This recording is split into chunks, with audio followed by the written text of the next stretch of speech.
Hey everybody, it's me, cottagepk. How's it going?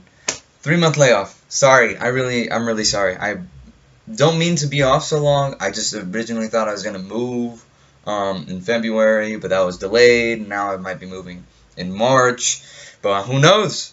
Yeah. So a few future plans. Yes, I will be moving. Probably in March. Gonna be moving to California. I'm hoping to do a little vlog series on the way there, and maybe continue that afterward, if people seem to like it. Um, and I'm using a new camera. Yeah, little webcam sort of setup. I hope it's good. And yeah, I might be not might, but I will be streaming For Honor gameplay. I will be doing For Honor content with my older brother. He has a channel. I'm going to probably link it in the description, but I might not. Um, but yeah, so I'm going to be doing that. For Honor comes out Valentine's Day, February 14th, and I am hoping to be streaming and putting up content for that on a regular basis, as well as try to continue this series on a regular basis and maybe start a little bit more. I want to try doing this. I want to try making sure I'm able to keep up and build a stronger community for all of us. So here we go. Relationships. That's today's topic. Um, Now, I've had a handful of relationships. 20 years old, so that's good. A handful of serious relationships. I mean, not a handful. Um, uh, and they I can say that it's equally mine and their part, but it's probably my fault more. Not to beat myself up, but there are some sort of struggles I've had since I grew up with um, a parental figure that was unfaithful. Uh, my father wasn't the best example for what to be as a husband or a partner, and I've noticed now um, that I really let that reflect in most of my previous relationships. And it's horrible. Honestly, I couldn't even believe it. When I thought about it, I was like, wow, I'm just like him. And it hurt me so much because that's not how I want to be. I told myself my whole life I would never be like him. And I had some problems with actually, I was actually like him, in certain ways. And, I've changed. I've done everything I could. And I keep doing more and more every single day to make sure that I never get like that again, that I'm never that way, and that, you know, um, I realize my mistake. And, I'm sorry for all the people that I hurt. Eh, I wish I could take it all back, and I wish it never happened. But it did, and I'm not going to dismiss it and say, and not take the lesson from it. Um, every battle scar is, something to show and has a story behind it. So I'm going to make sure that I get as few battle scars as I can. That's the goal. Yeah, dealing with a father that's been unfaithful for most of my life has been really hard. Having those sort of like I guess paradigms in your life really, without you knowing, kind of shows. Um, uh, I noticed that when I was even in relationships, Tinder, the app, I would even have that still, and not even noticing how similar it was to what my father was doing. I would just be swiping right, just in the back of my brain, not even realizing how much it would hurt, if someone did that to me. And it wasn't even like I was doing anything, because I wasn't. But at least I had that much control. There are some people that just decide to do that anyway, and that's wrong. If you're going to be with somebody, you need to just be with that person, unless they give you specific permission to not, to do that. Um, and that's honestly up to you. I've never really known a situation where it worked. But you know, there's always an exception to every rule. But I would not recommend you know, anything but a monogamous relationship, because you know, there can be a lot of hostility that happens otherwise. Um, and you just want to avoid that. You just, especially with people, for people with mental illness, it doesn't really, you know, work very well when you have like that paranoia, that anxiety, the thought that you know, they don't actually love you, they love the other person more, yada yada yada. Um, that's that really sucks. That's horrible. You don't want to deal with that, and you know, I can't say it's ever worked out. It certainly didn't work out for my yeah, it certainly didn't work out for anyone I knew. Um, and you know, uh, right now I'm in a great relationship. I'm very happy. This is the happiest I've ever been in my whole life, and I keep I keep getting happier despite, you know, the hardships that I deal with. It's great to share, not necessarily just share the hardships with somebody, but you know, be able to be there for somebody through their hardships as well. And it just feels, I don't know why, it feels great. You know, I'm with a fantastic girl, and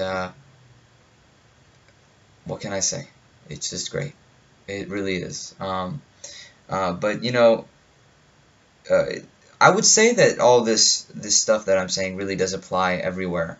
Um, you know, in all types of relationships, whether it be, you know, a gay relationship or whatever it be. You know, I'm bi, and I've had a male partner before, and you know, I see no difference in having a boyfriend or a girlfriend, because there isn't. You know, if you love somebody, and that's it, and that's how you should treat it. Um, I feel like all of this applies to what, you know, to whatever, and I just think that the method that I go through, that, you know, it's an interesting little story. My mom was talking with one of her friends and was asking, you know, how are you and your husband so happy together? And she said, you know, it wasn't always this way, but we always try to give 80% and only take 20% from our partner. And you know, that was a that one that story really sticks with me, because that's how I've tried to make my relationship with my current girlfriend. And you know, I tried before with other in other relationships, but it didn't necessarily work out as well as it has right now. You know, I feel like I'm giving everything I can, but I'm not taking too much as well. And that really just it really makes me feel better, that, you know, I'm not demanding too much of the person. I'm not trying to, you know, with living with a disability, you know, especially, you know, living with mental illness where it's not physically apparent, is really difficult when you're in a relationship. And you know, I guess that just knowing that you're not taking too much from somebody really does relieve some of the anxiety that you might have, that they don't want to be with you anymore, and you know, just all the voices that scream horrible things to you in your head. And you know, that's stuff I've had to deal with before and even now. Um, but I feel like I'm more in control now than I was before in previous relationships as well, because you know, as you grow up, you start to develop you can start to develop um, ways to deal with things a lot better. Um, and you can start to become have more, I guess, more normality to your life. But yeah, it's just as you grow older, you can develop techniques and coping skills, and just, you know, you can start to understand things more. And you know, it's up to you, especially, to keep an open mind to everything. Um, you can't close yourself off. You can't limit yourself. You need to find a way to become the best you possible, and closing yourself off from the world is not going to help you. You know, uh, a really important thing is communication, and communicating with your partner is I guess would be the number one thing you need to do. Especially because I've had trouble communicating. My girlfriend has also had trouble communicating with me, but I've always felt like prior to this relationship, I had always felt like I can close myself, close my hardships off and not have her know or not have them know, and just talk to my therapist about it, and that's wrong. You need to be open, honest, and fully um, and I'm losing track of the word.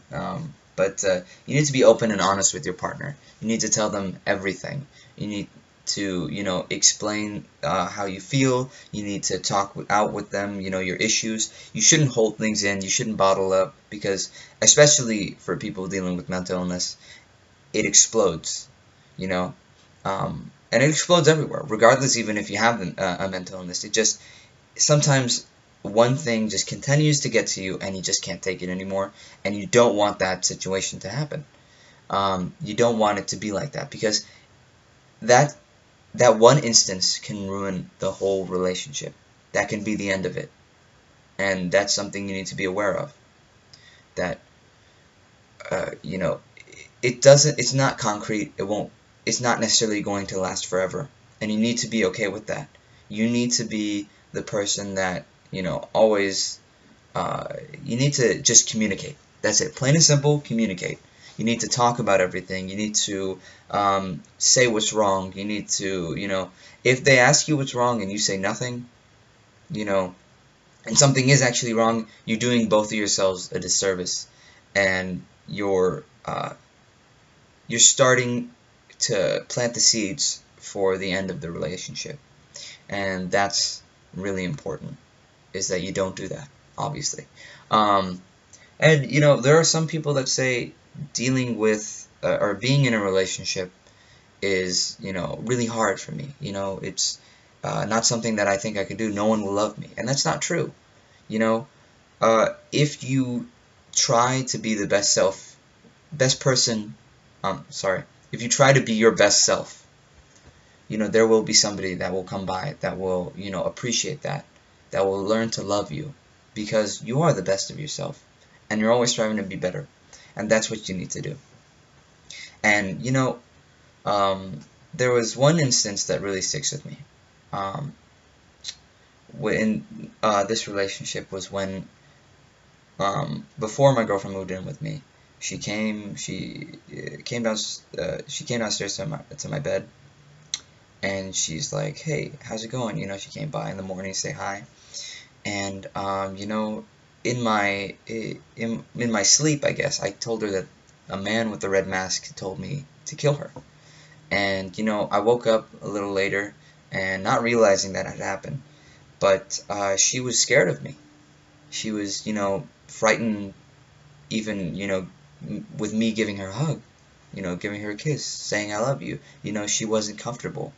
And I started to catch on to that, and then I asked her about it, and she told me what had happened, and that's uh, it really stuck with me because I had to. That was the first time in that relationship that, and really any relationship, that I had to explain, you know, what was going on, and that whatever I might say things that I don't mean, and you should be cautious of that. Yes, but I won't, I always am in more control of myself than anything, any hallucination, any voice, anything like that. And you need to keep that mentality, is that regardless of, the little outbursts you might have, you are more in control than the voices, than the hallucinations, than anything that you're experiencing.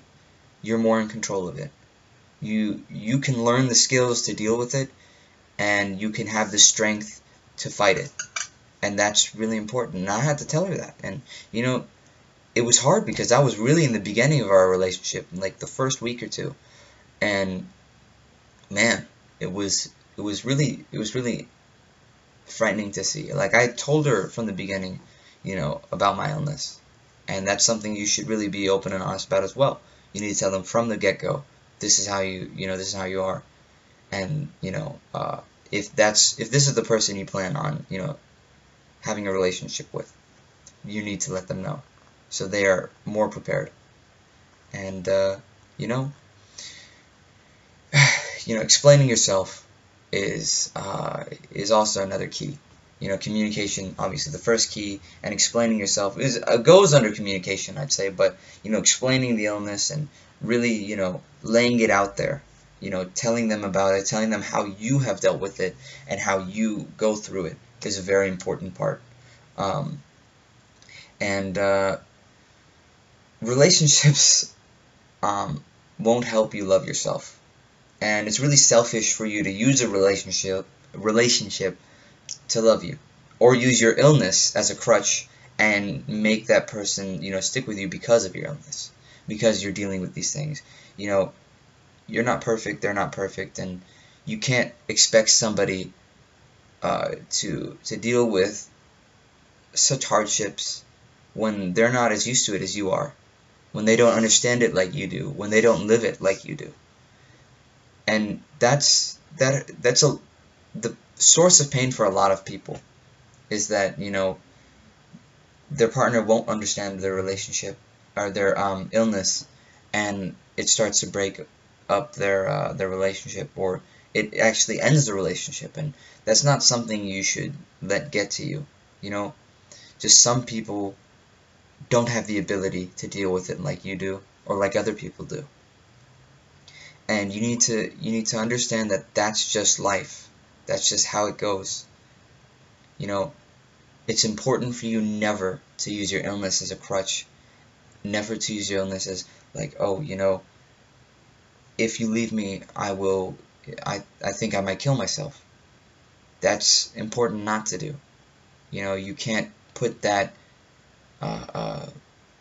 stress on somebody, because it's wrong. It's not right to just put somebody through, to put someone in the same hardship as you.